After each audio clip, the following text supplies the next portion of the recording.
Assalamualaikum warahmatullahi wabarakatuh. Kami dari kelompok 15 yang beranggotakan saya sendiri, Muhammad Azriel Aditya Putra dan Muhammad Khalid Muzaffar, ingin menjelaskan tentang analisis hidrologi aliran Sungai Tenggang. Yang pertama ada pendahuluannya. Analisis hidrologi merupakan bagian analisis awal dalam perancangan bangunan hidrolik. Analisis digunakan untuk menentukan besaran debit banjir rencana pada suatu perencanaan bangunan air. Data untuk penentuan debit banjir rencana pada kasus ini adalah curah hujan. Curah hujan merupakan salah satu data yang bisa digunakan untuk memperkirakan besaran debit banjir rencana. Berikut merupakan langkah-langkah dalam analisis hidrologi. Yang pertama adalah menentukan daerah aliran sungai atau DAS. Yang kedua adalah menentukan luas pengaruh daerah stasiun-stasiun hujan. Yang ketiga adalah menentukan curah hujan maksimum harian rata-rata DAS dari data curah hujan.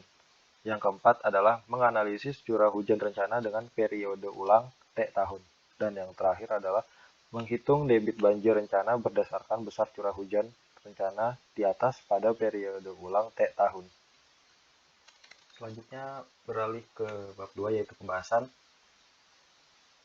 Yang pertama, saya akan menjelaskan tentang pengertian daerah aliran sungai atau DAS. Nah, artinya itu adalah suatu hamparan, wilayah, atau kawasan yang dibatasi oleh pembatas topografi atau bukit yang berfungsi untuk menerima, mengumpulkan air hujan, sedimen, dan unsur hara, serta mengalirkannya melalui anak-anak sungai dan keluar pada satu titik.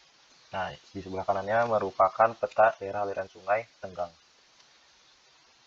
Nah, yang merupakan garis biru ini adalah daerah aliran sungai Tenggangnya, yang mengelilingi garis hijau di sini yang merupakan sungai Tenggang. Nah, luas dari daerah aliran Sungai Tenggang yaitu 31.879 km². Kemudian kita masuk ke analisis curah hujan kawasan dengan menggunakan metode rata-rata aljabar. Nah, analisis curah hujan kawasan dengan metode aljabar ini menggunakan 3 stasiun hujan. Yang pertama adalah stasiun Wolo, stasiun Purwodadi, dan stasiun Brumbung. Nah, selanjutnya masih sama. Ini merupakan tabel lanjutan dari analisis curah hujan kawasan. Tercatat ada 11 data dari tahun 2005 hingga 2015. Kemudian ada analisis frekuensi curah hujan rencana. Nah, ini merupakan tabel rekapitulasi curah hujan maksimum yang dapat digunakan dalam perhitungan. Nah, pada tahun 2005, curah hujan maksimumnya berada di bulan Maret dengan 73. Lalu pada tahun 2006 jatuh di bulan Maret dan seterusnya hingga tahun 2015. Kemudian dalam perhitungan analisis curah hujan, kemudian ada parameter statistik. Nah, parameter statistik ini digunakan dalam membantu perhitungan untuk mendapatkan hasil dari analisis curah hujan. Nah, yang pertama ada standar deviasi atau disingkat SD. Nah, XI ini merupakan nilai pengukuran suatu curah hujan ke I. Nah, sebelahnya ada X bar. X bar itu adalah nilai rata-rata curah hujan. Lalu dibagi dengan N-1 dan diakarkan. Kemudian ada koefisien variasi atau CV. Nah, CV, rumus dari CV adalah SD dibagi atau standar deviasi dibagi dengan X bar. X barnya itu merupakan nilai rata-rata curah hujan. Lalu beralih ke koefisien skewness atau disingkat CS. Nah, CS ini memiliki rumus A per standar deviasi pangkat 3A, yaitu merupakan area. Nah, A ini bisa didapatkan dengan rumus N per N-1 dalam kurung N-2 dikali dengan sigma N, lalu dikali dengan XI, yaitu curah hujan ke I, dikurang dengan X bar, yaitu nilai rata-rata dari data sampel curah hujan dalam kurung pangkat 3. Lalu kemudian ada koefisien Courtois atau disingkat CK. Nah, rumus CK ini adalah N kuadrat bagi dalam kurung N-1 dikali dalam kurung N-2 dalam kurung N-3 dikali standar deviasi pangkat 4 dikali sigma dalam kurung XI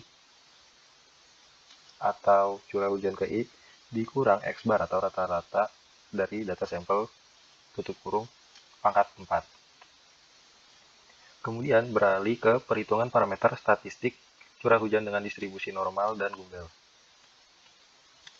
Nah, di sampingnya ada tabelnya. Yang di bawah ini merupakan parameter statistik yang sebelumnya dijelaskan. Lalu, selanjutnya ada perhitungan parameter statistik curah hujan dengan distribusi log normal dan log Pearson 3. Sama seperti dengan sebelumnya, yaitu perhitungan parameter statistik curah hujan. Perbedaannya adalah di sini pada tabel ini perhitungannya menggunakan log. Lalu ke rekapitulasi hasil analisis frekuensi. Ada 4 jenis sebaran, yaitu normal, log Pearson tipe 3, dan Google, yang sebelumnya dibahas. Hasil perhitungan normal yaitu ada 0,2, 0,77, dan 3,5757. Nah, pada jenis sebaran yang normal ini tidak memenuhi syarat karena CS-nya atau coefficient skewness-nya tidak memenuhi syarat. Lalu yang kedua, di log normal tidak memenuhi syarat. Kenapa? Karena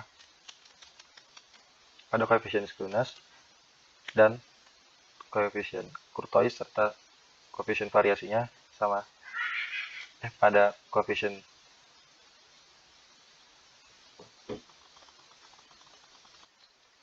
kemudian beralih ke rekapitulasi hasil analisis frekuensi. Nah, ini ada 4 jenis sebaran, yaitu normal, log Pearson tipe 3, dan Google, yang hasilnya diketahui pada slide sebelum-sebelumnya. Nah, pada jenis sebaran normal tidak memenuhi karena CS-nya tidak lebih dari 0. Kemudian pada log normal tidak memenuhi juga karena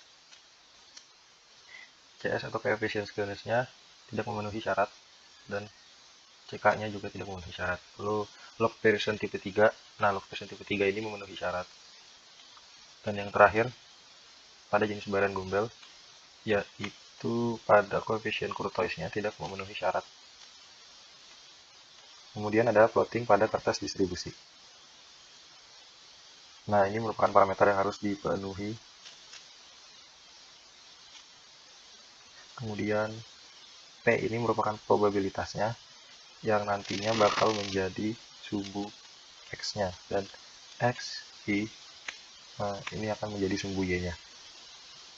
Dapat dilihat dari hasil plotting data secara manual pada kertas probabilitas diperoleh nilai delta max lebih kecil dari delta kritik, yaitu 0,18 lebih kecil 0,396, sehingga dapat disimpulkan bahwa data di daerah aliran Sungai Tenggang mengikuti distribusi log Pearson tipe 3. Untuk melihat hasil uji coba kecocokan distribusi dapat diterima atau tidak, yaitu menggunakan uji sebaran dengan Smirnov, Kolmogorov, dan Chi kuadrat. Nah, selanjutnya ada uji kecocokan sebaran. Untuk mengetahui jenis sebaran yang paling sesuai dengan data hujan, pengujian dilaksanakan dengan cara menggambarkan data pada kertas peluang secara grafis dan menentukan apakah data tersebut merupakan grafis lurus atau dengan membandingkan kurva frekuensi dari data pengamatan terhadap kurva frekuensi teoritisnya. Ada dua cara yang dapat digunakan, yaitu ada Chi kuadrat dengan ketentuan Chi kuadrat lebih kecil dari Chi kuadrat kritis. Kemudian Smirnov-Kolmogorov, yaitu dikenal dengan uji non-parametrik karena pengujiannya tidak menggunakan fungsi distribusi, dengan ketentuan delta P max terus lebih kecil sama dengan D kritis. Selanjutnya, terima kasih kepada Azril Aditya atas presentasinya. Saya akan membacakan tentang Smirnov-Kolmogorov, yaitu di mana di sini Dmax dipengaruhi oleh P dan P aksen. P itu probabilitas. Kenapa di sini ada P aksen? Karena di probabilitas yaitu rumusnya M per N plus minus 1. Jadi kebagi 2, ada yang plus. Kita hitung yang plus, lalu kita hitung yang minus. M itu apa? M itu adalah jumlah ranking pada data. Ranking 1 yaitu data paling terendah, lalu data paling terbesar di saya di sini adalah 11. Seperti itu. Di sini sesuai saja dengan hitungannya. Lalu ada di sini ada K, yaitu X kecil dikurang X besar per standar deviasi, yaitu di mana data paling besar data paling kecil data paling besar dikurangi data paling kecil. Itu lalu dikali standar deviasi, seperti itu. Pokoknya sampai selanjutnya, sampai seterusnya. Lalu di sini ada Chi kuadrat, yaitu Chi kuadrat dengan pertama kita hitung adalah K-nya banyaknya kelas, itu dengan 1 plus 4,46 log N, yaitu N itu jumlah banyak data. Seharusnya di sini adalah 11, mohon maaf, saya salah menuliskan. Lalu kami hitung mendapatkan 4,46, lalu dibulatkan menjadi 5. Selanjutnya mencari EF. EF itu nilai teoritis pada banyaknya kelas. Dengan cara N per K jumlah data dibagi banyaknya kelas, dapat segitu hasilnya. Lalu yang pertama kita kerjakan adalah delta max dulu sebelum mendapatkan OF-nya dan nilai subkelompoknya. Kita nyari delta X-nya, R max dikurang R min, yaitu data paling besar dikurang data paling kecil dibagi K minus 1. Karena itu kita sudah dapat 5 tadi, hasilnya dapat 10. Lalu kita cari dulu X awalnya berapa dengan cara R min dikurang setengah dikali delta X. Dapatlah 67,3 itu untuk awalannya. Lalu untuk kenapa di situ ada 5? tadi kita sudah dapat banyaknya kelas atau K, ada 5 berarti ada 5 datanya. Habis itu setelah itu kenapa ada 77,3 di sini? Kenapa? Karena 7,3 tadi X awal ditambah 10 ditambah delta X kan. Lalu selanjutnya, nah OF ini dari mana? OF ini dari data kita sebelumnya.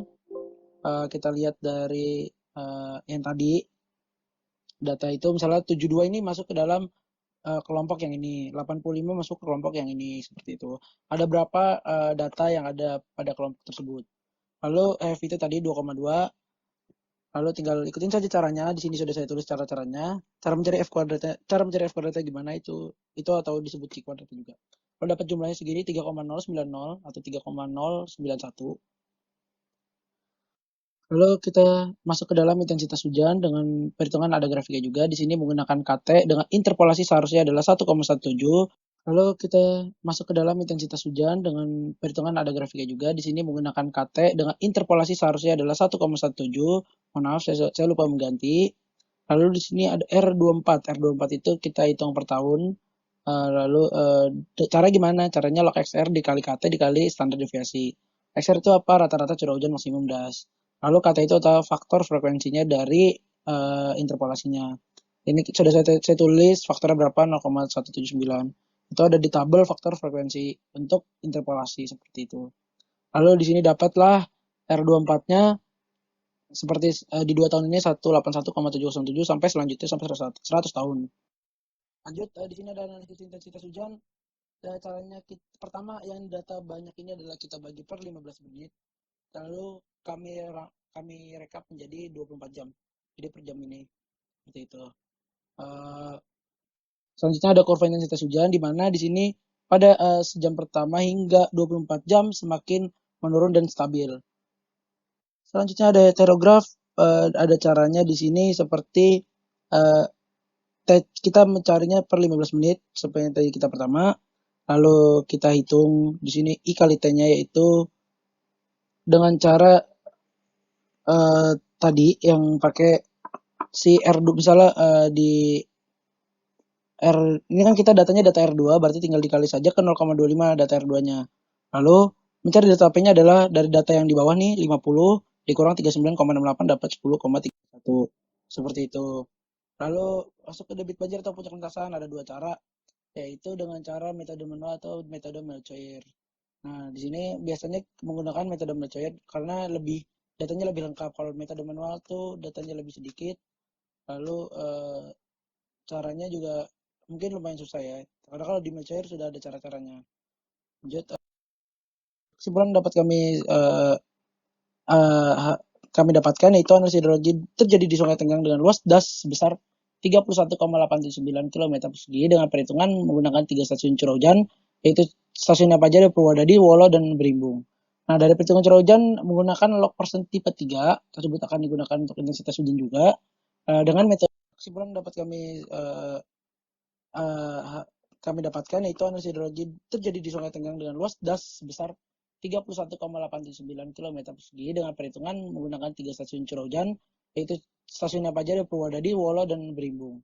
Nah, dari perhitungan curah hujan menggunakan log persen tipe 3 tersebut akan digunakan untuk intensitas hujan juga dengan metode Mononabe. Yang banyak data tadi itu adalah metode Mononabe.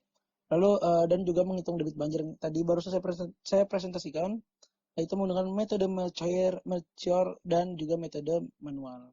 Oke, sekian presentasi dari kami, kurang lebihnya mohon maaf. Wassalamualaikum warahmatullahi wabarakatuh.